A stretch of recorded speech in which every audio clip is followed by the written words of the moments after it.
বল কি করে কেটে গেছে বলে দে বল।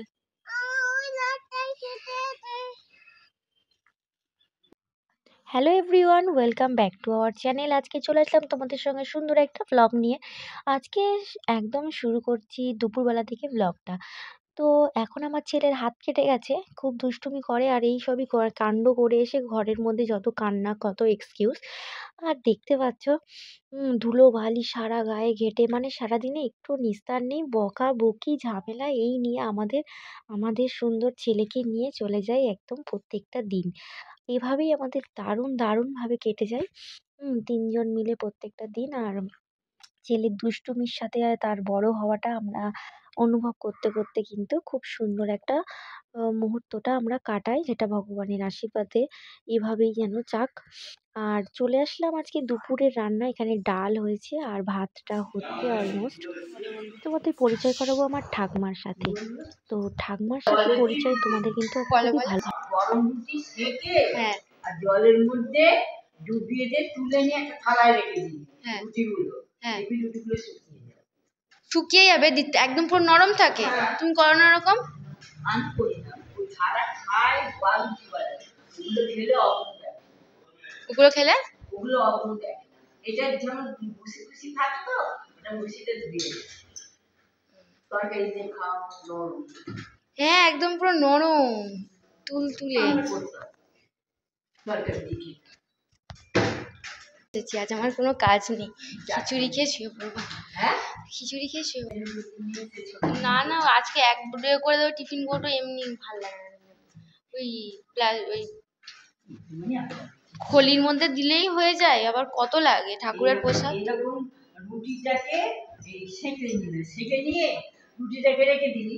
এবার রুটিটাকে ধুয়ে আর এরকম পাট করতে হয়, 4 পাট করে, আর এরকম করে রেখে দিতে হয়। রেখে চাপা দিতে নরম হয়ে গেল। আর রুটিতে তরকারি দিয়ে খাও, ওইসব রুটিগুলো খেলে পাট রুটি হয়। সেদ্ধ রুটিটা করতে হয় এরকম। সেদ্ধ রুটি জানি, সেদ্ধ রুটি জানি। এরকম করে আবার বেলে সেদ্ধ রুটির কথা ভুলেই গেছি। এরকম ফক করে নিলে ভালো হয়। সেদ্ধ রুটি সব থেকে ইজি, একটু আটাটা মাখলে হয়ে যায়। লাইটটা এখানে আমার ঠাকুমার সঙ্গে তোমাদের একটু পরিচয় করিয়ে দিই।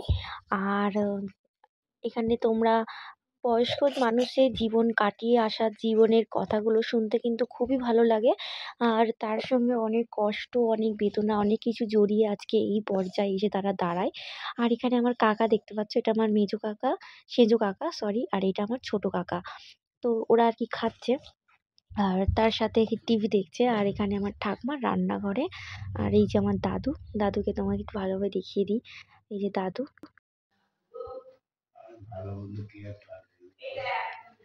যাচ্ছি।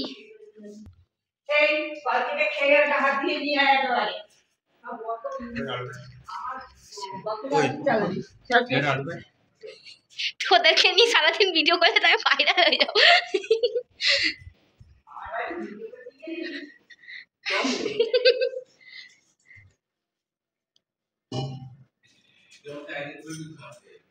তাই নাকি?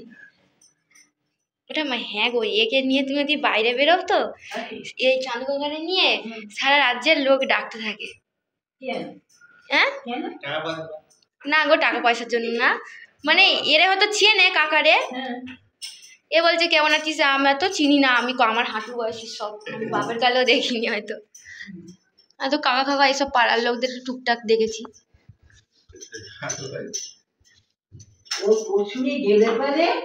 তুই মনে করিস ওই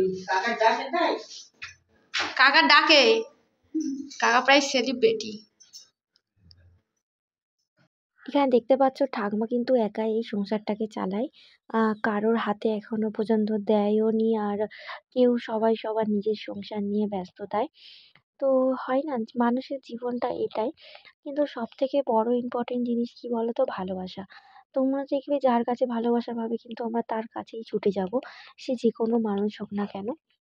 আর ভালোবাসা এমন একটা জিনিস যেটা আমরা কেউ ওপরে নিয়ে যাব না। আমরা কেউ জায়গাও নিয়ে যাব না, জমিও নিয়ে যাব না, টাকা-পয়সা, সোনা-দানা কিছুই নিয়ে যাব না।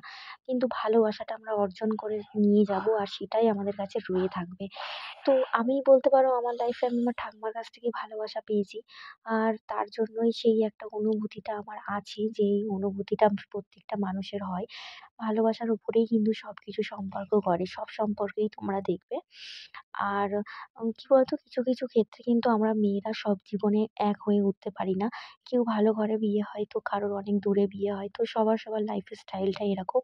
কিন্তু আমরা আমাদের কাছে একটা উম মানে জীবনে যে সাহায্যের প্রয়োজন থাকে সেটা কিন্তু আমরা সেক্ষেত্রে কিন্তু আপন মানুষরাও কখনো, কখনো সেই সাহায্যের হাত বাড়িয়ে দেয় না। আর সেই কষ্টে অনেক, অনেক ক্ষতিও হয়ে যায়। তো এইসব মিলিয়েই জীবনের এক অধ্যায়। এই অধ্যায়ে যে বোঝে সে তো খুবই ভাগ্যবান আর যে বোঝে না তার কপাল অনেকটাই কষ্টের। করে তারপর ২টোর সময় ভাত খেয়েছি। ভাত খেয়ে খাওয়া-দাওয়া করে নিচে ছাদে গেছি। ছাদে গিয়ে মাদুর নিয়েছি, আ বালিশ নিয়েছি, নিয়ে তারপরে আ শুয়েছি। আবার ও গেছে ওর মুখ ধুইয়ে দিলাম। ওর মুখ ধুইয়ে দিয়ে তারপর মুখ মুছে বলি শো। ও শুয়েছে। তারপর ওর বাবা এলো, ছাদে এলো। আমি বলি এক কাজ করো, থাক। বলে না, ও বাড়ি যাবো। তাহলে যাও বাড়ি যাও। আমরা শুয়ে ঘুমোবো।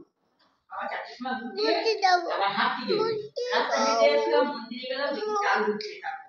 চাল ধুচ্ছে, চাল ধুয়ে ও খিচুড়ি করবে। আজকে পুজো, খিচুড়ি করবে। খিচুড়ি দিয়ে এলো, এবার দেখি তারপরে দিয়ে আবার এই দেখি চাল ধুচ্ছে, আমি বললাম খিচুড়িটা করে নে। তাহলে খিচুড়িটা করলো, খিচুড়িটা করতে করতে আমি আবার করতে পারি। কিন্তু আমার সবকিছু মনেও থাকে না। এসে গেছে তো, একটু থাক তারপরে আবার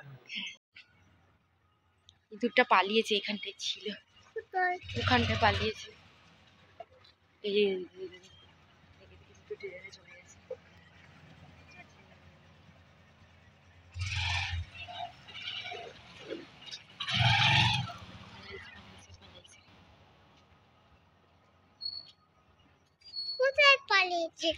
চলে গেছে দূরে। সো আজকে তোমাদের কাছে আমি যেটুকু পেরেছি কিছু ক্লিপ তোমাদের সঙ্গে শেয়ার করেছি। আর অনেস্টলি একটা কথা তোমাদেরকে আমি বলবো যে আমি আমার ঠাকুমার যদি জীবন কথা তোমাদের সঙ্গে শেয়ার করি না, তোমাদেরও খুব ভালো লাগবে। কারণ আগে পেছের কথা ভুলে যাও, কি হয়েছে সেগুলো ধরে রাখলে তো অনেক কিছুই। কিন্তু আমি একমাত্র মানুষের কাছ থেকে যেটুকু ভালোবাসা পেয়েছি, আমি গর্ব করে বলতে পারি সেটা আমি ঠাকুমার কাছ থেকে সেই ভালোবাসা অনুভব করেছি যে না, ভালোবাসা বলে কিছু আছে যেটা আমি চাই যেরকমভাবে সেরকমভাবে পেয়েছি। আর কি এ জীবনে মানুষ টাকা পয়সা মানুষজন কিচ্ছু নিয়ে যাবে না, কিন্তু ভালোবাসাটাই শুধু অর্জন করে যাবে। এটাই হচ্ছে জীবনের একটা কথা। আমি চাই জীবনে একটু দাঁড়াতে। যদি এর থেকে আমি কোনোদিনও দাঁড়াতে পারি তাহলে অবশ্যই আমি আমার যেই পছন্দের মানুষের জন্য কিছু করব। তো আমার ভালোবাসা যদি বারবারই বলতে চাই যে কার কাছ থেকে পেয়েছি, আমি আমার শুধু ঠাকুমার কাছ থেকেই আমি আমার সেই ভালোবাসাটা পেয়েছি যেই ভালোবাসাটা পেলে আমি শান্তি পাই। আমাকে টাকা অর্থ দিতে হবে না, ভগবানের কৃপায় ভগবান আমাকে এমন একটা জিনিস দিয়েছে আমার স্বামী, যে আমার কোনো অভাব কি। আমি যদি সোনার চাঁদও চাই, যদি সেটা সম্ভব হয় আমাকে এনে দেবে, এটা আমি এতটা গর্ব করে বলতে পারি। সেটা আমার কপালে ভগবান দিয়েছে। বাট এই ভালোবাসাগুলো খুব মিস করবো, যে মানুষের কাছে দুঃখটা যখন পাওয়া যায় না, তখন দেখবে কি এই দুঃখটাকে নেওয়াটা বড় কষ্টের, কিন্তু ভালোবাসাটা পেলে না মন শান্তি সব থাকবে। সে তোমার কাছে টাকা কম বেশি যাই থাকুক না কেন, এটাই হচ্ছে মানুষের আর কি মানে বলতে পারো একটা চাওয়া। সব মানুষই চায় যে আমি থাকি কুঁড়ে ঘরে, কিন্তু ভালোবাসাটাই হচ্ছে বড় কথা। এই ভালোবাসাটা যখন পেয়ে যাব না আমরা সবার কাছ থেকে, তখন জীবনে আর দুঃখ থাকলেও সেই দুঃখটাকে দুঃখ বলে মনে হবে না। জীবনে আমি একটু দাঁড়াতে চাই, কারণ আমার খুব প্রয়োজন দাঁড়ানোটা, কারণ দাঁড়ালে আমি মানুষকে দেখাতে পারবো। এটাই হচ্ছে একটা কথা। বাকিটা তোমাদের সঙ্গে পরে বলবো। আর আমার ছেলের কানটা দেখো, এই দেখো,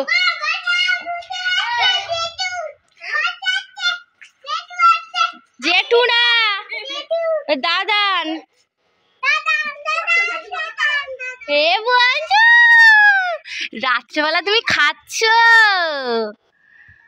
তো আজকে আমরা একটু বাজারে গেছিলাম, আর বাজার থেকে আমি টুকিটাকি জিনিস কিনেছি আর কি। তো সেগুলোই আজকে শেয়ার করলাম তোমাদের সঙ্গে।